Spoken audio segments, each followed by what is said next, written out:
Existe uma rede de supermercados que todo brasileiro conhece pelo nome, que começou com uma doceria de bairro e chegou a ter mais de 600 lojas, 50 mil funcionários e o título de maior varejista da América Latina. Em março de 2026, ela entrou com pedido de recuperação extrajudicial para recuperar 4,5 bilhões em dívidas. Isso não aconteceu do nada, porque o mais perturbador dessa história não é a crise em si, é que os sinais estavam visíveis há anos e ninguém quis enxergar. Tudo começa em Portugal, em uma pequena aldeia chamada Pomares. Um jovem de 17 anos, sem dinheiro, sem perspectiva e com um sonho que não cabia onde nasceu. Decidiu embarcar para o Brasil, chegou com o suficiente para pouco mais de um mês de sobrevivência. Conseguiu emprego em um armazém, começou como caixa e entregador. De bicicleta, percorria as ruas de São Paulo fazendo entregas. Passou 7 anos naquele lugar, aprendeu cada detalhe do comércio, desenvolveu uma habilidade para entender o que as pessoas queriam antes mesmo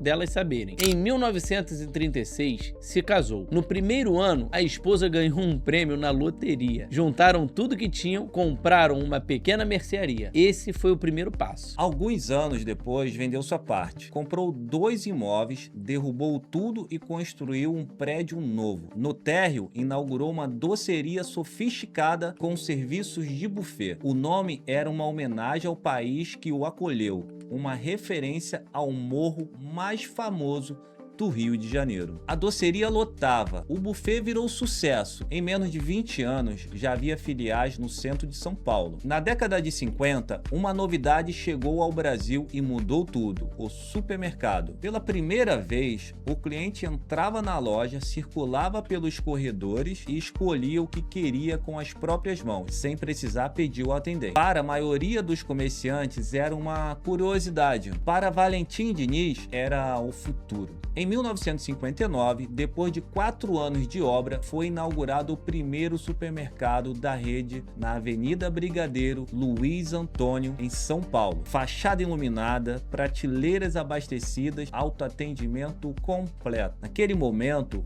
o modelo era uma novidade absoluta para o consumidor brasileiro e a rede cresceu rápido. O filho mais velho, Abílio Diniz, formado em administração e com experiência no exterior, entrou no negócio trazendo uma visão diferente: profissionalizar, escalar e diversificar. Nos anos 60, novas filiais foram abertas. Em 1969, a rede lançou o primeiro supermercado 24 horas do Brasil. Nos anos 70, o crescimento foi ainda mais agressivo. A empresa entrou no segmento de hipermercados, expandiu para outros estados e chegou ao mercado internacional com lojas em Portugal, Espanha e Angola. Entre 1979 e 1985, a média era de 41 novas lojas abertas todos os meses. Em 1985, a rede atingiu o pico: 627 lojas, 16 estados, unidades no exterior, 50 mil funcionários, 40 empresas controladas em diferentes áreas imobiliárias, transportadoras, construtoras, uma agência de publicidade, até fazendas. Era o maior varejista do Brasil e, por um momento, da América Latina inteira. Parecia impecável. Aqui é onde a história muda de tom. Em 1986, o governo federal lançou um plano econômico que congelou e tabelou os preços de uma série de produtos. O efeito foi imediato. Os produtos sumiram das prateleiras. O abastecimento entrou em colapso. Ao mesmo tempo, uma rede francesa chegava ao Brasil, com uma estratégia simples e agressiva: ser o supermercado com os preços mais baixos do mercado. A guerra de preço foi brutal. Em 1990, essa rede francesa ultrapassou o Pão de Açúcar e se tornou a maior rede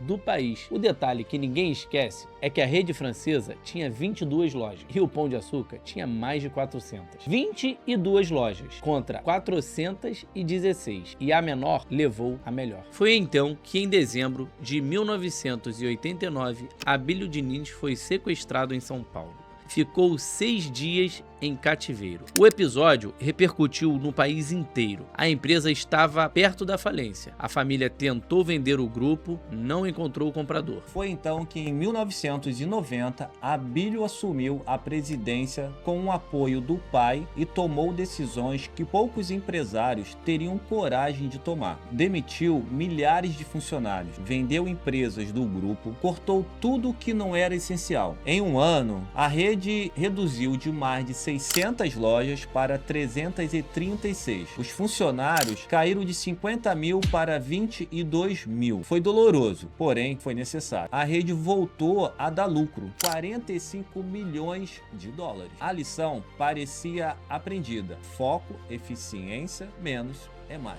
Mas empresas grandes raramente guardam essas lições por muito tempo. Em 1999, um grupo francês de varejo adquiriu 25% das ações com direito a voto. A parceria trouxe capital e governança internacional. Em 2005, o mesmo grupo fez um novo aporte de quase 900 milhões de dólares, aumentando sua participação para 34%. O acordo vinha com uma cláusula. Em 2012, Abílio abriria mão do controle da empresa. Anos depois, ele mesmo diria que assinar aquele contrato foi o maior erro da sua vida profissional. O crescimento voltou. A rede adquiriu outras redes regionais, se associou ao segmento de atacarejo. Em 2009, realizou uma fusão que criou o maior grupo de varejo do Brasil na época, reunindo 100 lojas e quase 140 mil funcionários. Era um gigante de novo, mas nos bastidores, a relação com os sócios franceses havia deteriorado completamente. Negociações paralelas com concorrentes vieram a público. Em 2011, a parceria implodiu. Era o fim de 70 anos de histórias sobre o mesmo sobrenome. Com novo controle e nova gestão,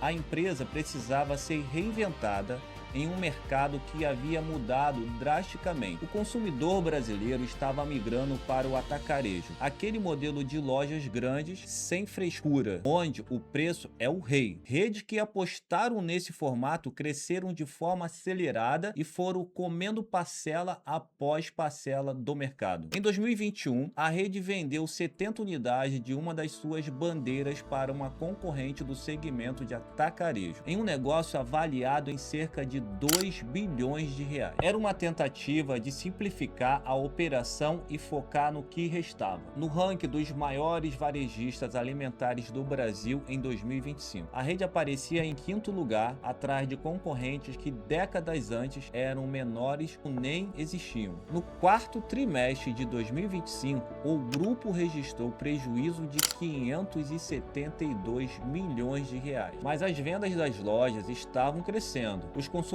estavam comprando. O problema não era a operação, era a estrutura financeira. O grupo encerrou 2025 com cerca de 1 bilhão e 700 milhões em dívidas, vencendo ao longo de 2026. O caixa não conseguia acompanhar esse ritmo. Quando a própria empresa menciona risco de continuidade operacional em seu balanço, é porque tanto os auditores quanto a administração estão dizendo formalmente que sem uma mudança concreta, a empresa pode não conseguir honrar seus compromissos. Isso é diferente de uma crise operacional. As lojas funcionam, os produtos estão nas prateleiras, os clientes entram e compram. O que estava em colapso era a arquitetura financeira construída ao longo de anos, dívidas acumuladas, vencimento concentrados, juros altos corroendo tudo. 10 de março de 2026, o grupo anunciou um acordo com seus principais credores para apresentar um plano de recuperação extrajudicial. O plano envolvia cerca de 4 bilhões e meio de reais em dívidas sem garantia, aquelas que não estavam ligadas ao funcionamento diário da empresa. Fornecedores, funcionários e clientes não seriam afetados diretamente. No dia seguinte, o Tribunal de Justiça de São Paulo autorizou o processamento da recuperação extrajudicial. A crise havia ganhado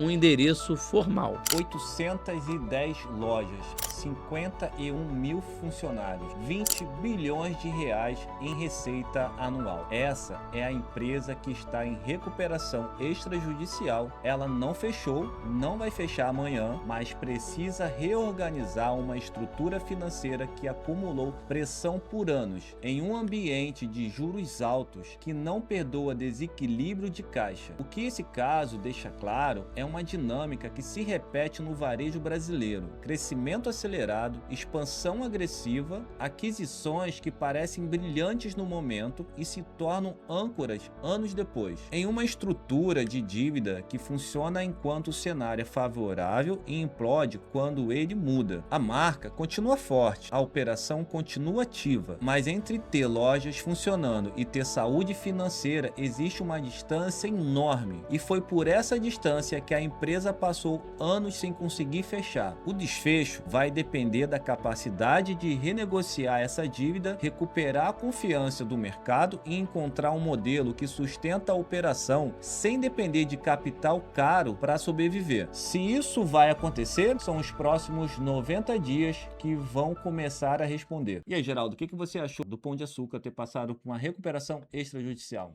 A gente está num momento difícil, né? Várias empresas estão passando por isso, inclusive temos um vídeo da Raizen, que tá aqui no canal, ó. Se você gosta de histórias como essa, já siga o canal e, ó, assista esse vídeo aí, ó.